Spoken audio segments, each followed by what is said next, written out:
apologies, but I got halfway through this job and I'd forgot to film it, but it actually works. To remove your front crank seal, just put a self-tapper or wood screw in, and it literally just pulls it out. And yeah, I know this is the world's rustiest spanner, but I don't care. There's a story behind how I got this, actually. I was out drinking with my business partner, and we wandered into a random boozer, got talking to the landlord. I said I didn't have a claw hammer to do that specific job, and he gave me that one, and it worked. So I can't remember your name. Tim, possibly, at the Crown in Blowfield near Norwich, who has a V8 Capri. Thank you for the hammer. It did the job. Well, I've gone to replace them, and I'll be honest, the new one doesn't look anywhere near as good.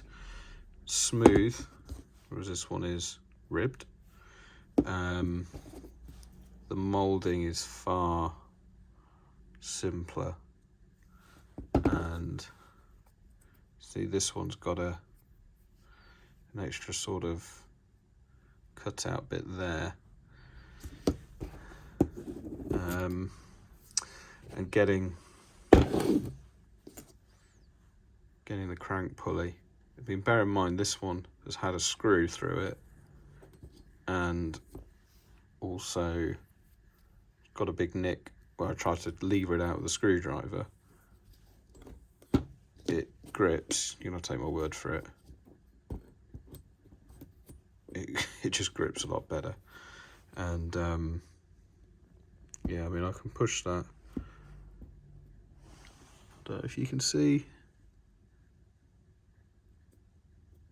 but you can lift it off. Can you do it with this one? I wonder.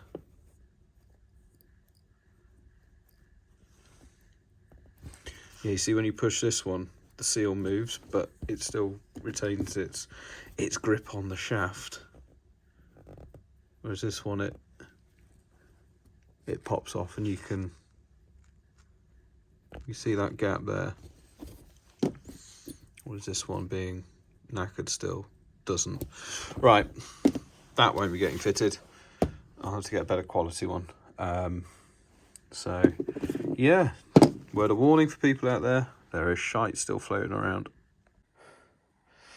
Oh, I'd forgotten just how cold it is in the garage in December, but I've bought stuff. I've got lots of M6 helicoil, Loctite, tap and die kit, brake cleaner. Essentially, I'm gonna, because I have just unwound the M6 helicoils in the timing cover, I'm gonna put them back in with some Loctite, chase them through, so that should be okay. And then we'll look at my all lovely hardware. I've got new hardware that is actually long enough. And look, even down here, got new hardware. So yeah, gonna helicoil that out. Hopefully that'll work. Then I have got all new cap heads, apart from the M6s, which I forgot to buy. So then hopefully the sump can go on this weekend, and maybe, I've just decided that actually I'm just going to get the sump done. That can wait. I'm just going to drive it through winter. I've missed driving it, so yeah, it's going back on the road. Why not? All right, so here we are at the business end. So it's that one, that one, that one, and that one that had been tapped to an M6 helicoil. And when I replaced these bolts with the longer ones so I could hold the crank sensor, I didn't know that they were M6, so I wound some quarters in and obviously buggered everything up. So what I'm going to do is just, this is a helicoil thread cutter, so I'm just going to chase it through, clean them up, and then red Loctite a new helicoil in, and then yeah, go from there. So that one, and that one hold the bracket on, and then these are just not, that'll be an M6 by 12 mil, M6 by 12 mil, the rest quarter by half. And then I've got to get all of this immaculately clean. And then I think the accepted way of doing it is to, I've got Permatex, which is going to be the absolute mustard, is to stick the gasket on and then maybe just tighten it with a couple of cap heads with some penny washers on, just to hold it in place, leave it for 24 hours or so, and then Permatex a sump. And then I bought some long quarter UNCs that I'm going to cut the heads off to use as dowels so I can get the sump on straight. That's the plan anyway. So I don't know if I can really film this. I'll try and set up an angle, but I don't think we'll be able to see much. But this is chasing out nicely, so although it seems whoever did it didn't do it, well, maybe that is straight, I don't know, we'll see.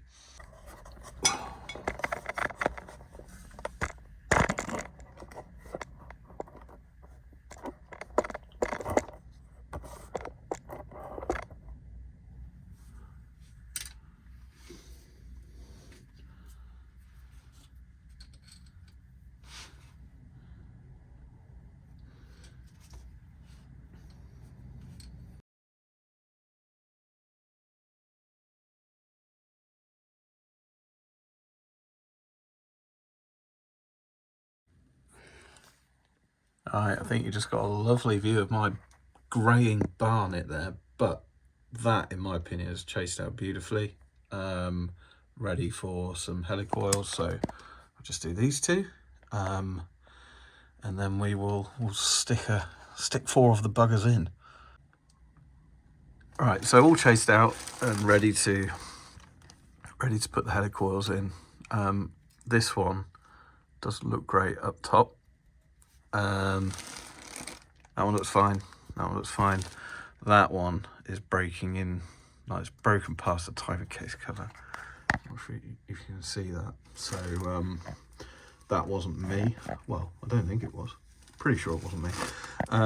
So yeah, I'm not really sure what that means. Whether that means it's scrap or what, but this is a shot to nothing at the end of the day. It leaked before. If it leaks again, it will leak until the engine comes out for a rebuild. So we will see. But yeah, I'm going to put some Loctite on these helicoils and get them in. And then I suppose I'll leave them for 24 hours and see what they're like. All right, here we go. They're all in. All the tangs knocked off. They're all looking pretty good. So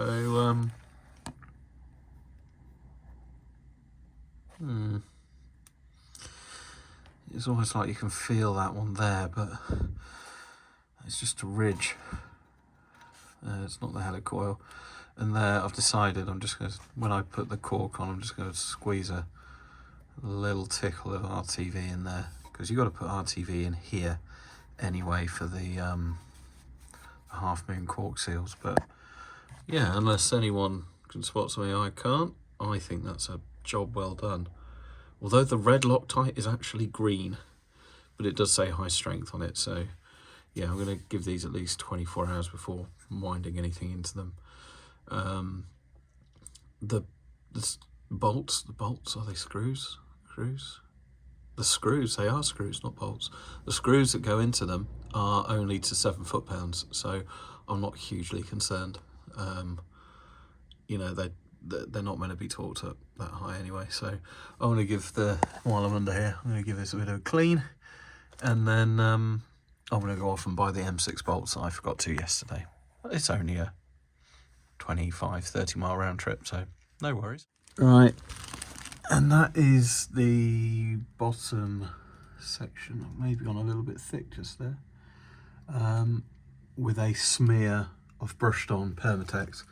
So this stuff is what's been recommended on all of the Elan forums for being, it's like permanently tacky, and apparently I should be able to put a thin smear on the other side, on the top side of the cork gasket, and then just stick them on and then leave them for 24 hours or so, and then coat the sump and then just pull the sump up and off you go. I'm not 100% convinced it's going to stick, but you know, the gaskets are cheap, so I can give it loads of goes. Right, so off we go. And for reference, that is the stuff. There's the number 80062. Okay, so it actually stuck on really nicely. I've just lightly put a few of the bolts in just to hold it. But yeah, I'm just now debating, do I just go ahead and fit the sump? It seems really solid. I don't know. All the advice is not to, so I'm probably not going to, but I've now got these tabs, which I don't know if I need to cut off or not. I think the old ones were cut off, but I'm going to test fit the half moon and see how it goes. Well, as is typical for myself, I couldn't help but rush ahead and do the job. I didn't actually have any problems with the gasket squeezing out. What I did have problems was knowing if it's located properly. Obviously I can't get my head behind the bell housing. I've just got to trust it's there.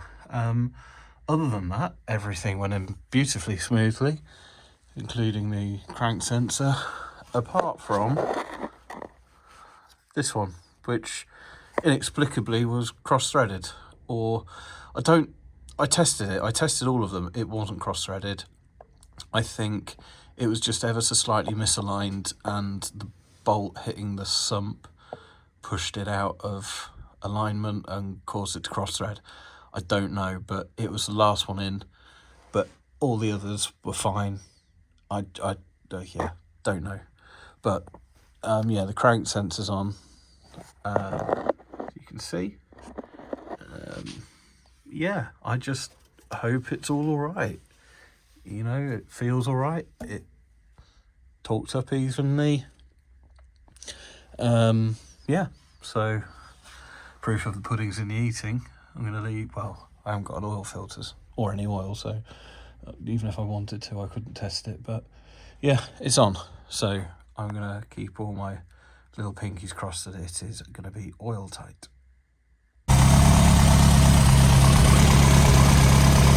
Well, it's been going for about 5 minutes and it is bone dry so far. I know it doesn't mean a lot.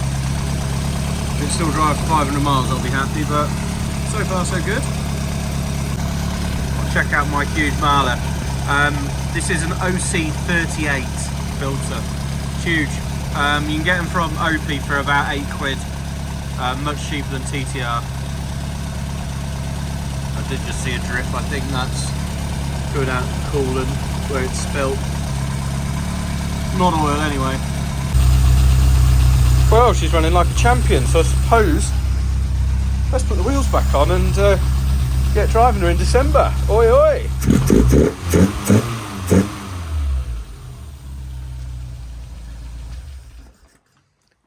Excuse the mess. It's just the way I work.